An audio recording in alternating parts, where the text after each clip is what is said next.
massive grid failure, guys. What do you do?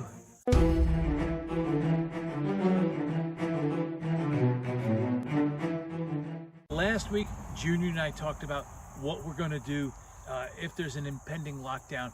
We got a little bit of notice, 4 hours, and we had a pretty good video on that. Take a look at that video. We're going to have a link at the end.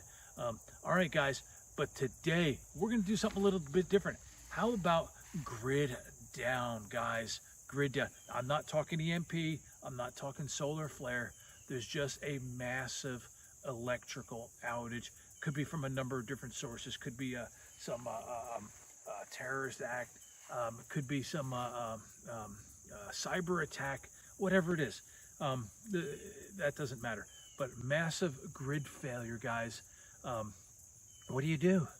All right, what do you do? Now, here's the biggest challenge with this, guys. So you got no notice, and you don't know. Could this be a regular routine outage that happens all the time, or could this be the big one? Hey, Junior has got some thoughts on some of the signs we're going to look for. Junior, why don't you go ahead and share what you're looking for to tell us what the difference is between the big one or something that's routine. Yeah, so there's going to be some signs to look for to see if this is just a regular outage or if this is something long term. Initially, you're not going to be able to tell. You're going to be at home. Let's say this is Saturday morning. You're at home. Power just goes out. I know for us, we kind of live in a rural area. So first few hours, we're just going to stand by like a regular power outage. At some point, I would have to drive into town to get some cell reception and you know, report it. My thinking would be, I got to report this to the power company. And so we start traveling. You'll notice that no one else has power, which again is not unusual. As you're texting other people, we're assuming that cell towers being battery powered and generator backups may still be working. If they're not working, that's also clear indication as well. But as you talk to other people that are around your area and family and friends that are around the nation, around your region, yeah, if everyone's coming back saying, yep, we also don't have power. Okay, at a minimum, you know this is a large-scale power outage, which has happened before. Another indication would be anything over the emergency radio. So your phone goes off or the radio emits one of those semi-automated emergency broadcasts, you know, by the government, by FEMA and whatnot, telling you this is a national emergency or local emergency. That'd be an indication. The big thing, and this is really where you guys that have ham radios will come into play, because then you'd be able to get on your radio if you've got a power source, reach out to someone else across the country, and if they're telling you they also don't have power, that's how you know, okay, you know what, this is not a normal power outage. Because remember, if we're looking at even a regional outage, if let's say the entire West Coast, the entire South, the entire East Coast, the Mid-South, the Midwest, if a huge chunk of the country went dark, this is still going to be a relatively short term. The rest of the country is going to send trucks out to your location to help. Now, if this is half the nation, 3/4 of the nation, that might be a different story. But those would be your indicators. Remember, initially, it's going to look the same. Yeah, you know, those are some good things, Junior. Yeah, I love that emergency radio, but I'm not going to trust everything the government's going to say. So emergency radio is one thing. Ham radios, yeah, I love that list, Junior. I love that list. The thing is, most people are going to assume that it's just a routine power outage. So we have a window of opportunity. If we have the evidence that it's going to be a little bit longer, it's going to be a lot more severe. Maybe it could be something where the transformers are damaged, the big inter-area transformers. Might be something that's a couple of years, but we're going to have a little bit of a window because the average person is used to power outages. The average person, in my opinion, is not going to do anything for the first couple of days outside the urban areas, right? So we have an opportunity. All right, so unlike an EMP, one of the advantages that I think that we'll have is communication, because those cell towers, most of those cell towers have battery backup, right? So we should be able to operate with cell towers. And so we should be able to coordinate and communicate. So this is not the worst of scenarios. We can still talk with our family members and discuss and have a plan. So that's going to be a great option for us. We still want to make sure that we have alternate ways to communicate, but the cell phones, because you know the thing is, the cell phones could be locked down, right? So even though they're working, we may not have access to that. So we want that alternate communication. So guys, this is why things like ham radios, important skill, guys, important skills. Get your license, practice, guys. I'm guilty of it. I'm so guilty of it. I have the license, I have the radios, and I just don't practice. But guys, we need to practice. We need to get those skills, because that's one thing that the government's not going to shut down. Initial steps. You got the power outage. Junior, what are you going to do? Why don't you talk first, Junior? What is your initial steps? What are you going to do if you suspect that this is a big grid down situation? So once we determine that this is not your standard power outage, we've got a mutual bug out location that we're going to be going to. So we start making plans to do that. There's a couple things you got to know right off the bat, okay? One, the fuel that you have is what you've got. That's the mentality you've got to operate under. So some of the things I do to mitigate that, for example, is I don't let my vehicle get under half a tank, typically. That's my general rule, exception being if I'm on road trip. I have a certain amount of gallons stored at the house.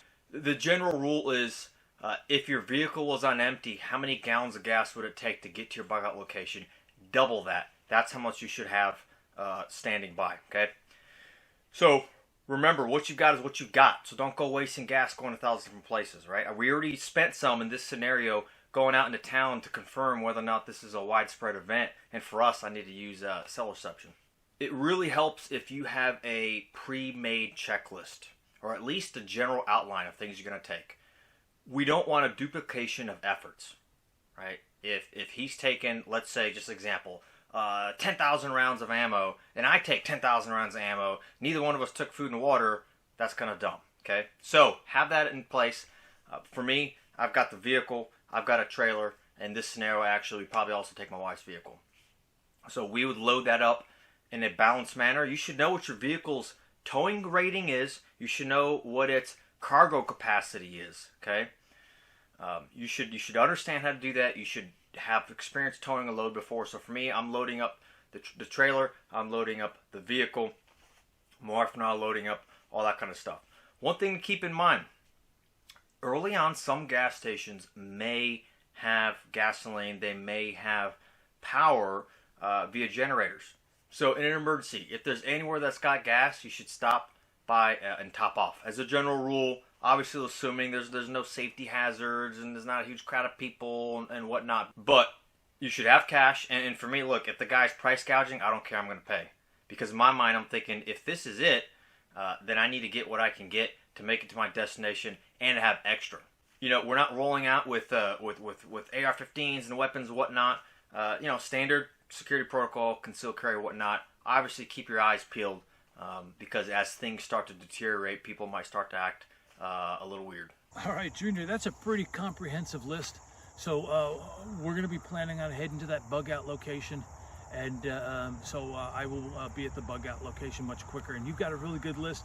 One thing, guys, when you're packing everything, especially if it's in a hurry, be careful on how you pack the gear. All right, be careful on how you pack the gear. You want to make sure that the weights are evenly distributed. You don't want to have a lopsided load. If you make a sharp turn, that inertia is going to play havoc and could cause you some problems. Make sure it's secure. Make sure everything is strapped down properly. All right, you don't want to have stuff coming loose in the middle of an emergency. I think people would act pretty normally the first couple days. Everyone's going to assume this is just a regular power outage. You get a few days into it, that's a little abnormal, especially if there's no power trucks. You know, it's one thing if it's a power outage, but everyone's seeing trucks out helping. But with no response or no hope, let's say, I'd say day 3, day 4, you might start to see some activity. And so for us, once we get to the bug out location, now it's time immediately to set up the property for long-term sustainment and security, right? Don't wait until it becomes obvious that it's necessary, because then you're way behind the power curve. So that's some of the stuff that we would start doing. Now, one tip though is staying off the main highways. Like I said, initially on, you're not gonna know which way this is gonna go, and so a little bit of discretion. Staying off the main choke points. That way, if there is some kind of state of emergency declared and National Guard, Sheriff's Office, state troopers decide to start blocking off routes, you don't get trapped.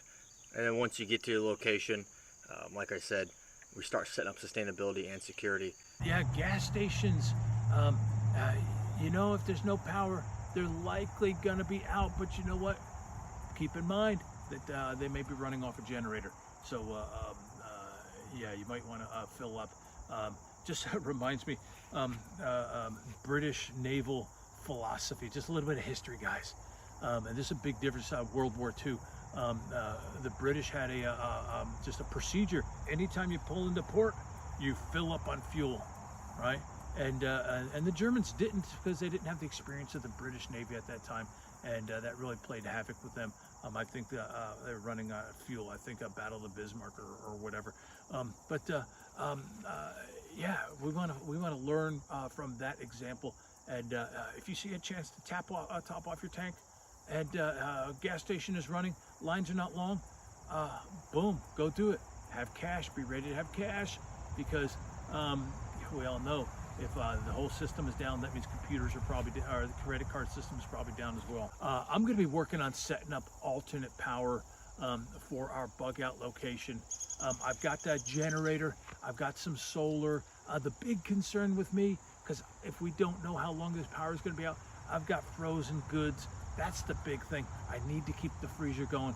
So I've got my freezer, I've got my fridge, I've got my generator, I've got my fuel store, and beyond that, so what I've got is an RV freezer. It's not that big, but I'll tell you what, I can run this off of solar. I've got a battery on it, so I can run this off of solar. So I expect to have some freezer capability for quite a while. And but that's the big thing I'm going to be doing, is trying to set up my alternate power. That's the first thing. Security is always an issue, but I'm not set up right now to just flip a switch. So I would have to move some panels and and I would have to set up some panels to power things like my ham radios. My ham radio is not set up to the solar system yet, guys. So a lot of our steps are going to be very much like a regular outage. All right, I mean, I've been through outages. The longest I've been through is 8 days. I've been through an 8-day power outage. And so I'm going to treat a lot of this the same. The only difference is if I suspect that this could be a long-term, near permanent. By that I mean longer than a month.